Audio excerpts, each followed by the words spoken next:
Hi everyone, it's Tarrant. And Stella from the Dice Tower. Thanks for joining us.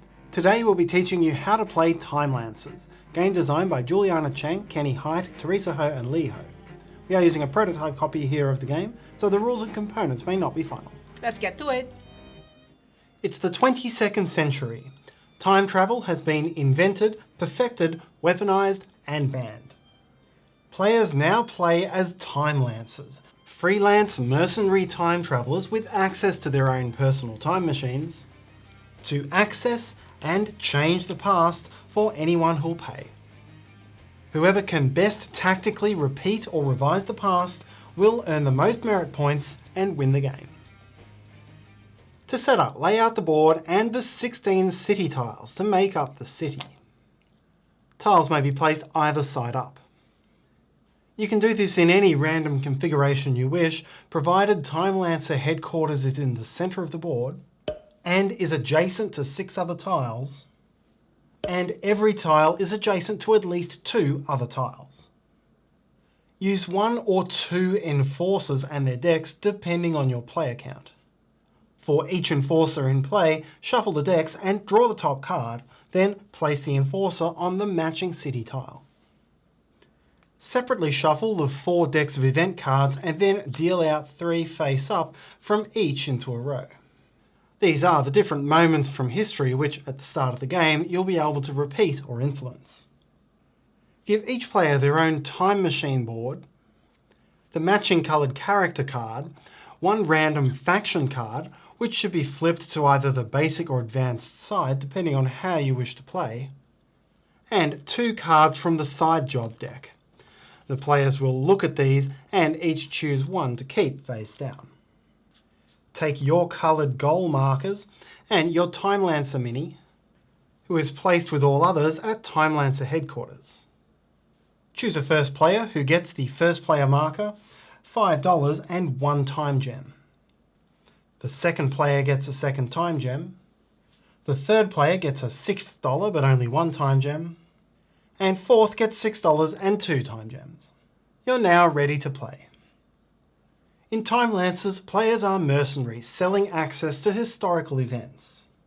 Through the game, they'll take actions to gather resources and then spend them to capture events, which means to take them from the display and add them to their time machines, either repeating and reliving the event or revising it and changing history.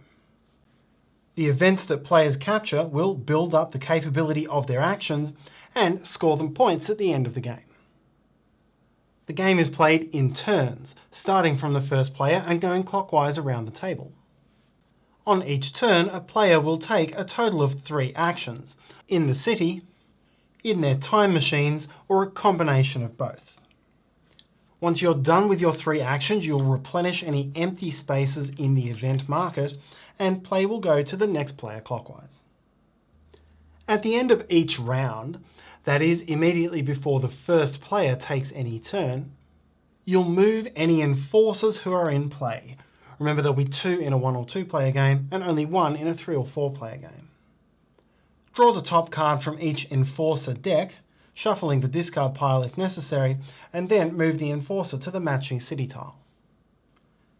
If an enforcer moves to a city tile where a player is present, that player must pay the current bribe value back to the bank, and this will be either 1 or 2 depending on which side of the prison tile is up. If unable to pay, the player's Timelancer moves to the prison, but serves no further penalty and may freely move off the prison on the next turn. Now we'll have a look at how to take a turn. On each of your turns, you will take up to 3 moves, and after each move, you'll have the opportunity to resolve an action at your destination. On each move, you will move your Timelancer to an adjacent city tile, or from Timelancer headquarters to a space on your time machine, or from a space on your time machine to a different space on your time machine, or from your time machine back to Timelancer headquarters. Each move must be to a new space. You cannot simply remain where you are and take its action. When moving around the city tiles, you cannot return to the tile from which you entered your current one.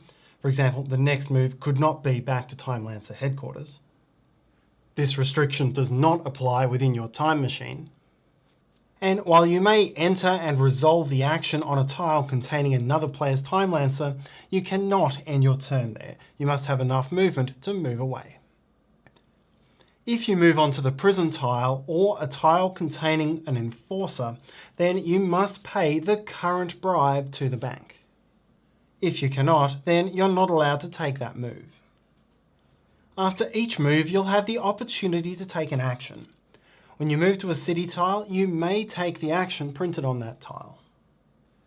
If you move to a time machine space, taking the action is mandatory.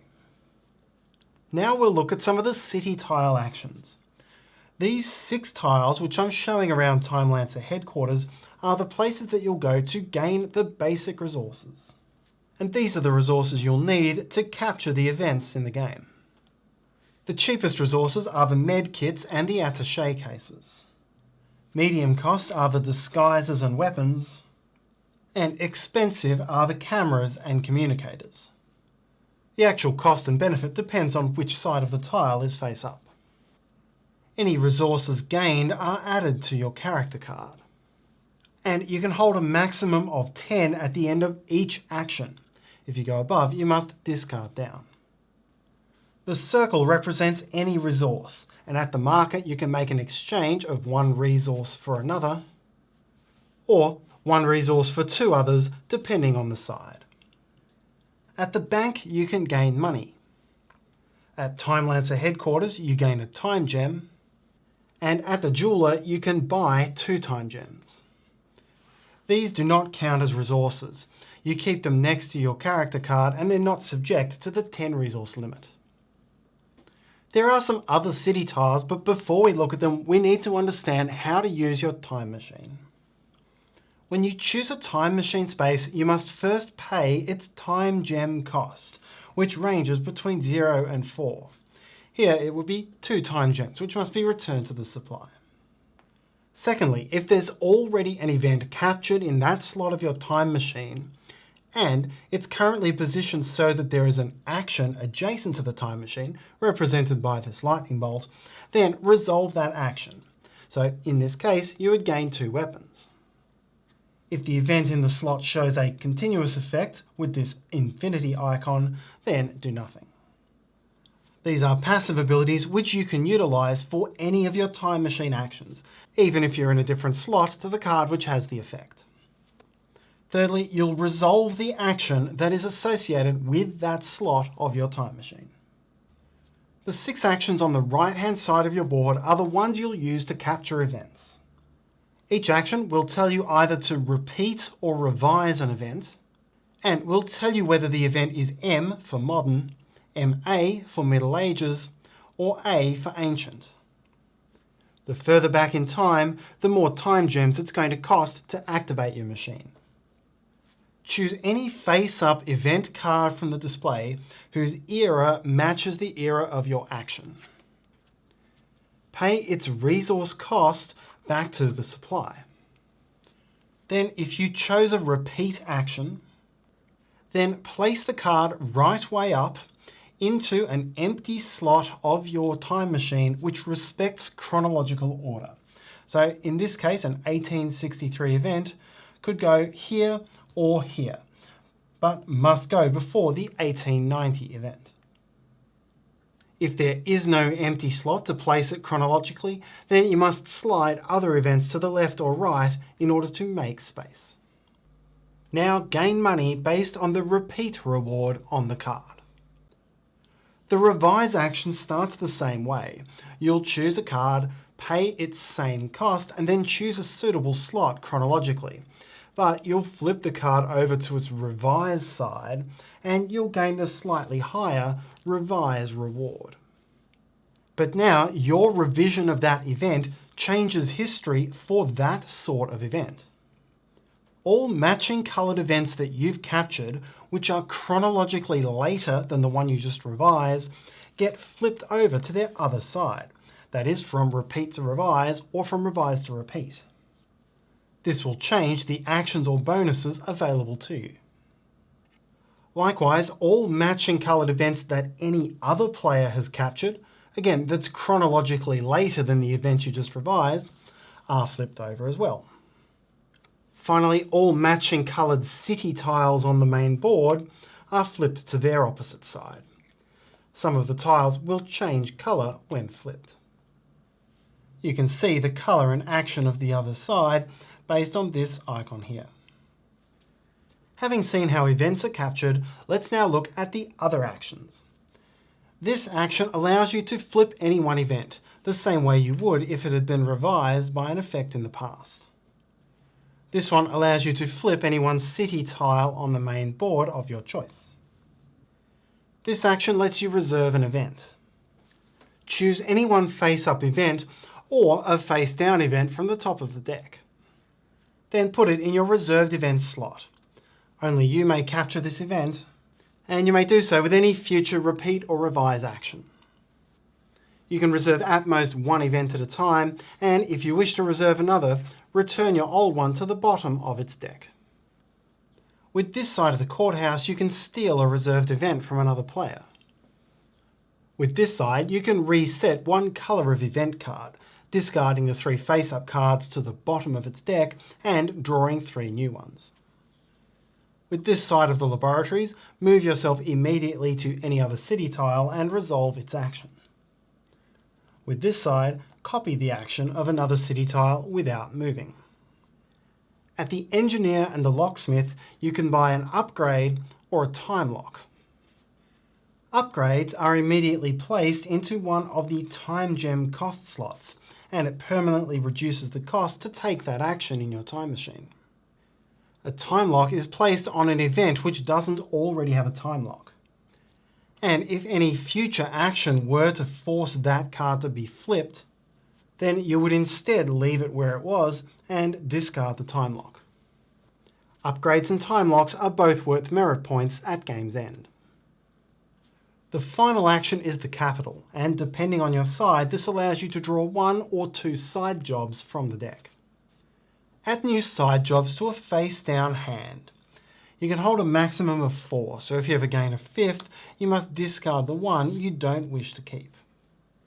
Your face-down side jobs and your face-up faction objectives are 2 additional ways that you can score points by comboing the right types of events that you capture.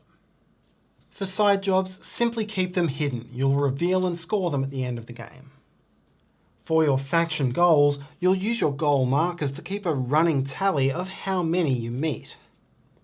You can lose these goal markers as the game goes on. Here, for example, I have 2 repeated science events. But if someone else disrupts my events with a revise action, then I could lose it. The game end is triggered once one player has completed all 4 faction goals, or captured 9 events. You'll continue playing until all players have had the same number of turns. And note that any player who does happen to have completed all 4 faction goals is no longer impacted by other players' revised events. If another player played this, all of the blue cards would stay where they were. Now count up your final score. Each of your captured events is worth merit points equal to the money reward of the side of that card currently face up. So in this case, 7, 6, 5, 6, 5, 4, and 4, for a total of 37. Each completed faction goal is worth 2 merits, here a total of 6. Score your side jobs. Each can score its merits multiple times if you meet the objective multiple times. In this case, I have 1 pair of revised modern events, 1 pair of social events, 1 revised modern science event, and 1 pair of military and cultural, a total of 9 merits. Each remaining time lock scores 2 merits, a total of 4, and each of your upgrades scores 1 merit, also a total of 4. Finally, score 1 merit for every leftover $10 and every leftover 3 resources. The player with the highest score wins. If tied, whoever captured the most events wins. And if still tied, whoever captured the single oldest event breaks the tie. And that's how to play Timelancers. check out the project page of Timelancers. We'll put the link in the description below so you can check it out. And thank you so much for watching. Everything you do will help us. Every single view, every time you like the video, let us know if you have any questions and comments, and see you in our next video.